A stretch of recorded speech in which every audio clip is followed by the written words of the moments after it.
How's it going, everybody? Been getting a lot of questions about the Annihilators in Dark Dimension 7, so I figured that should be our little journey today.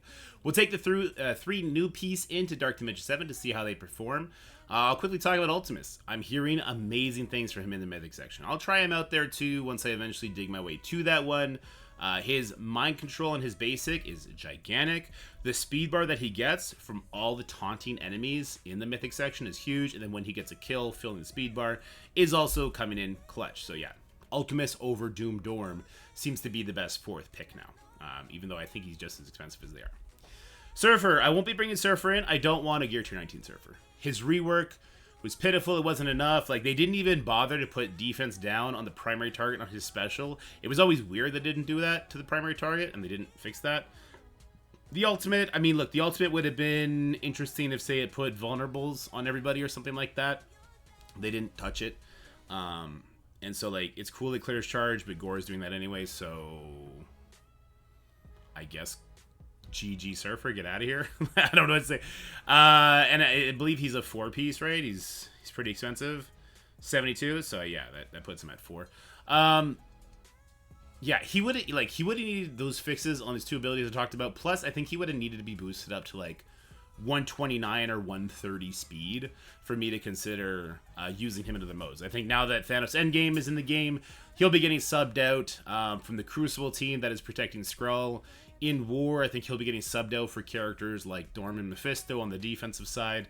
And in Arena, he certainly doesn't make the team. So Surfer just not it, right? So we're going to go bring in Gore, Thanos, and Gladiator. I made a video yesterday kind of dunking on this team because I think they do deserve to be dunked on. The release method is non-existent. Like, what the heck is going on? Why don't we see that in the upcoming calendars? But that wasn't me saying these characters are trash, which some people extrapolated or are saying it in bad faith. That's what I said. It's not what I said. Gore is bugged. He's not clearing the Mark of Mephisto battlefield effect. He's just clearing the icon. That's bad. Gore also doesn't do very much damage. He does have resistance issues into characters like Black Knight when he's got that 1000% resist up, which should not be an issue, right? I think Gore should probably just not have a resist check on his charge strip, at least from one of his abilities. He does do a revive strip, which is interesting. And his damage, unless he's not hitting into like defense up, feels very lackluster. He can't be blocked, which is cool, but the damage is still missing. Thanos Endgame, his ultimate just feels like it's not working. Like, this Thanos keeps getting resisted on a bunch of random people I bring him into. His ultimate just won't decay their abilities, or their buffs rather, even though he's got 77.5 thousand focus. Be like, switch him to Skirmisher. No, no, I shouldn't have to switch him to Skirmisher with 77,000 focus. There's something wrong with that. That's a bug. That's just a bug. All right? But he brings something interesting in Dark Dimension 7 we should talk about. He does an expose effect, and that expose effect kind of acts like Vahl, where he's going to be giving energy to 2 random allies or self that are not at full energy. So it's like a smart energy. The thing about Thanos is he is skill, which makes him very, very valuable to bring into Dark Dimension 7. But he's also Osmium, which, you know, is used by Nightcrawler, Vahl, who we can have a little talk about Vahl if you guys want. Or you're not here, so I just will. Nova, Gambit, and, like, Morgan Le Fay, I guess, who's not really a great option now anyway. And then Gladiator. Gladiator is performing super well. And he might be the best character on the team just as far as staying power when you're trying to make them work on defense. So he's, like, definitely someone I would bring. Even if you're not going to bring the other two, I would definitely bring Gladiator. But this is going to add 2 bios and 1 skill, if this is what you choose to do, plus an awesome character. The other 2 uniques are actually very easy to budget around. Promethean shares with Namor, I suppose, and Gore is, like, the red nanobots that share with nobody. So let's bring them into Dark Dimension 7. Let's see how they perform. I'm not going to use Vahl because I don't want to muddy the waters, because Vahl will just make this team instantly work, right? So who do we want to bring in? Cosmic Ghost Rider, I feel like people are getting more Mystic gear than the others, and I don't think you would want to bring in a single Eternal, plus the Eternals are kind of edging themselves out of the meta. Yeah, Cosmic Ghost Rider, definitely awesome plug-and-play character, so let's go ahead and bring him in. He's a Heart and Soul on the War 4-piece team with Black Knight's not there, plus using Secret Defender to take out the spiders. So yeah, let's bring in Cosmic Ghost Rider, and we'll bring in Kang as well, because I think Kang is still the no-brainer. You know what? This would still definitely be my recommended 5-piece if you were just entering Dark Dimension 7 today. So let's get in here and let's see how they perform.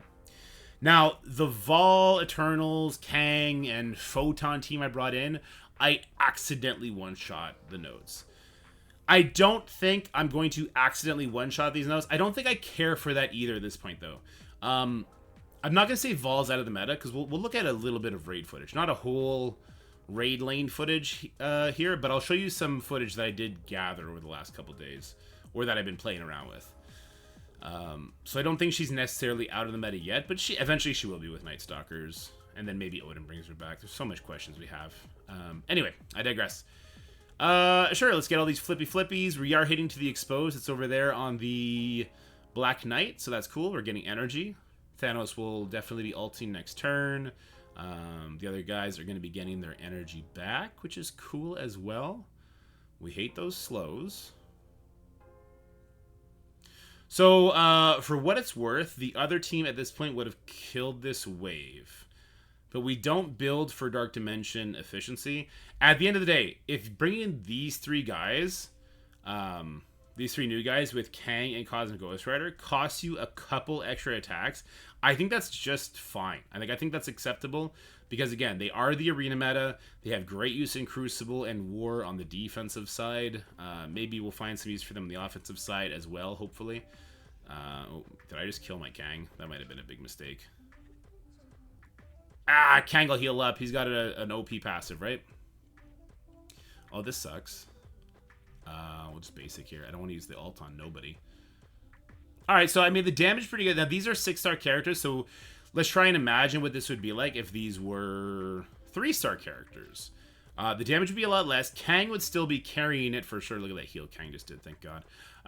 Kang would still be carrying it for sure, so we would be able to rely on that. Let's see how much damage this does. Wow, 6-star did very little damage. I don't know. I don't know what I was expecting there. I don't know if I was expecting a miracle, but that did way less damage than I thought it was gonna do. Okay, mechanically, I think you'll be fine. I think you'll be taking these hits. We haven't even activated the Thanos passive damage yet, and passive buff strip and everything like that. Maybe we will here in a second. Alright, so if it was weaker characters, definitely would have pushed with Thanos. He would have cleared all these debuffs. Might have actually went smoother for this wave at the very least. Let's finish off this Juggernaut. That late Death Strike is about to do something brutal to me. Yeah, that hurts. Thanos might bleed. A smaller Thanos is dead there. Yeah, a smaller Thanos is kind of dead there, guys. I don't wanna lie to you. But so far, so good. Look, if I were to die at this point, and I had to 3-tap this node, I think I would still suggest these guys. Let's try and get slow on those Spider-Man. I think I would still suggest these guys over the Vahl team, if you don't want to bring both, right? If you don't have the odds of doing both Vahl and Thanos. The reason being, like, I just don't care. What is the point of racing through the Cosmic section to sit at the Legendary section and wait for gear? Like, there's no point in that. And there's also the Mythic section after that. Oh, Kang's dead. Okay, so this is just not going to be a one-shot. Kang kind of felt like he was the damage on this team. You know, Gore's doing some pretty good work here since people are actually dying. It's not in a 5v5 mode, so we're seeing more and more of that Gore charge mechanic, which is actually doing pretty nice. Well, I don't know why Black Knight randomly lost his charges, but I'm here for it. Does Gore do like a passive charge steal I'm missing? Phylavel did a special and it took the charges off. It's weird. Okay, so yeah, we're not going to one-shot this. It's the 3 newer characters left. You might be wondering, Dorky, why didn't Thanos do his passive damage there? That would have like healed you and it would have like done a bunch of damage to the enemies. They like wouldn't have had their offense. Okay. Percentile damage bypasses health triggers for the most part, unless otherwise specified. So something like a Minerva Ultimate, the Apocalypse Punch, Deathpool Special, Yellow Jacket Special, these percentage hits, if it's not like a numerical damage number, it's a percentage hit of max life, bypasses the triggers. So we wouldn't one-shot this. We'd probably 2-shot this. Node 2 is like no different than Node 1. So I think it'd be fine. Yeah. So do I recommend these guys? I do, for the simple fact that They are the arena meta. You can't get away from that. You just can't. I know the release hasn't happened yet, so you might be sitting there thinking, like, I don't have these guys. What is... You will eventually. You will. There's no shot. People who are saying, like, I'm just not going to unlock these... No, you're wrong. Come on. You're over-exaggerating. We definitely need to complain that it's taken as long as it is, but we know we're going to get them all. This is not the Captain Britain situation. Chill. Once you get them, yes, you should build them up. Because they're arena meta. For those of you who don't have them yet, you know exactly what I'm talking about. The arena meta without these guys is dog shit right now. If you don't have it, you're locked out.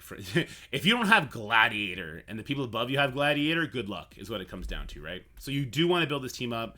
They do work in Crucible on the defensive side. In War, without a character like Mephisto, Skrull, or Apocalypse, like they're trash. They're getting beat by Illuminati, which I get. Illuminati just won patch back, so I guess that's fine, right? But they're not super great there. They're just okay. They're better than like Young Avengers. So it's still worth building. I forget where I was going with this. Yes, I would still recommend these three guys over the old Dark Dimension 7 meta. Because even though it's definitely not as... You can see the difference Vahl is making right here. Even though it's definitely not nearly as clean as it is when you bring a character like Vahl, the characters have more longevity. Now, as far as people... The reason I'm showing Vahl here is because people are like, okay, just don't bring Vahl anymore. I don't necessarily... Okay, does this clear anything here? You're telling me it didn't clear... Does it not clear Death Proof and Dodge and stuff because they're not technically, like, turn-based? But it wasn't clearing Safeguard either? I don't know. You can see how much faster it is now that we have Vahl, and we haven't even used Vahl's freaking ult yet, which is crazy. Let's go ahead and pop it. Just for funsies. Could have specialed there if we wanted to be smart. I forgot where I was. Sorry, people are saying, like, Vahl's dead, don't bring Vahl, don't level Vahl. That might be solid advice 4 months from now. I don't think it's solid advice right now. We don't need to watch the rest of this. So I don't need to waste your time. This is current difficulty 3. Now, this is with Mephisto. And it's with a very big Dorm, Gear Tier 19 Dorm. And then Gear Tier 18, Deathpool, and Sylvie. This is the first node of the Mystic Lane. This team is one-shotting both the first node and the second node, and it's getting very far into the third node for an easy cleanup. The Night Stalker team will definitely replace this because there's finesse plays here. There's little moments of RNG there that we want to, RNG here and there, that we're going to want to just not have to worry about. We want to hit that sim button, right? We don't want to have to manually play raids for the 8 months that we're going to have the Orcus raids. So, like, yes, eventually the Night Stalker team will simply replace any sort of hybrid unless you're a masochist and you love playing the game out. With that said, Night Stalkers is going to not be out for a while. And we have the Orcus team next. We assume Night Stalkers after that because we assume that's going to be like the Halloween patch, like October, right? If that's the case, that's what? That's already 3 months away. And if they're going to do release methods like they are for the current Annihilator team, and it's going to be 25 more days until free-to-play get their events, then you might want to have a Mystic team solution in the meantime for the Orcus raids. 4 months of just struggling through the Mystic section feels horrible. A giant Vahl is instrumental in this team working. So what Vahl does, her ultimate, first of all, insane damage, right? She does get the expose out on nodes 1 and 2 because there's not 3 Annihilators on spawn on the second node. She'll do things like here where she crushed it so that Northstar spawned in quickly, which allowed Dorm to then ult. Dorm should be a skirmisher here. He's not. Dorm lands debuffs on the Northstar, lets you get ahead of the Northstar, lets you kill the Northstar, because if you don't kill the Northstar in difficulty 3, he one-shots your entire team. On node 2, Vahl will push the enemy Thanos. Thanos passive will proc, and then Dorm, who will have his ult up again because Deathpool is feeling him energy, will ult and you get a bunch more of your buffs, or you can push the Thanos with, say, a Mephisto ultimate or Deathpool special, whatever the case may be. Deathpool ultimate, rather, which would kill him. All I'm trying to say is that Vahl could also cover you in buffs if you haven't pushed that Thanos through other means. This team works. We're going to be doing 3 lanes Mystic going forward because it's extra points and you don't need to miss on the nodes. This is not like Tech, where like the one shots are in question. This is solid once you play it out, and if you have a big team. So just wanted to throw that out there. Vahl is not dead yet. She definitely will be. But if you were entering Dark Dimension 7 and you just happen to have extra osmium, should you completely skip over Vahl?